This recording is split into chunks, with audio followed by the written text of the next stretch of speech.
મહીસાગરમાં ભારે પવન સાથેના વરસાદથી બરબાદી જોવા મળી છે। મહીસાગરમાં અનેક ઠેકાણે વૃક્ષો ધરાશાયી થવાની ઘટના બની।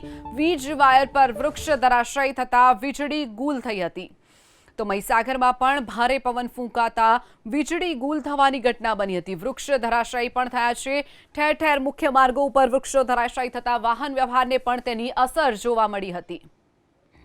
હવામાન વિભાગ દ્વારા જે રીતે વરસાદની આગાહી કરવામાં આવી હતી તે જ રીતે મહીસાગર જિલ્લામાં સાંજથી વાતાવરણમાં પલટો આવ્યો। જે વાવાઝોડું છે તે ફૂંકાયું, અલગ અલગ વિસ્તારોમાં વાવાઝોડું ફૂંકાયું અને ત્યારબાદ વરસાદ શરૂ થયો છે। વરસાદ શરૂ થવાના કારણે જે વૃક્ષો ધરાશાયી થવાની ઘટનાઓ પણ બની છે। કેમેરામેન ને કહીશ કે આપણે દ્રશ્ય બતાવશે લુણાવાડા શહેરનો હાલોલ શામળાજી હાઈવે। હાલોલ શામળાજી હાઈવે ઉપર જે ક્રિસ્ટલ સ્કૂલ છે તેની આગળ આ જે વૃક્ષ છે તે ધરાશાયી થયું, જેને પાલિકા તંત્ર દ્વારા દૂર કરવાની કામગીરી હાથ ધરવામાં આવી છે।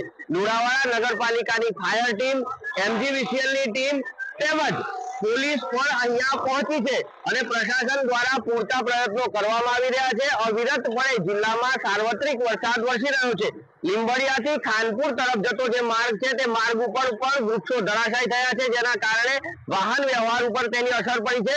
હાલ આપ જોઈ શકો છો કે જે વરસાદ છે તે વરસાદ પણ અવિરતપણે વરસી રહ્યો છે, ત્યારે તંત્ર પણ જે વીજ પુરવઠો પુનઃ કાર્યરત થાય તેના માટે પ્રયત્નશીલ બન્યું છે। અત્રે ઉલ્લેખનીય છે કે મહીસાગર જિલ્લાના તમામ જે વિસ્તારો છે તે વિસ્તારોની અંદર વીજળી ડૂલ થઈ છે અને લોકો અંધારપટમાં હાલ તો રહી રહ્યા છે, ત્યારે તંત્ર દ્વારા પૂરતા પ્રયત્નો કરવામાં આવી રહ્યા છે।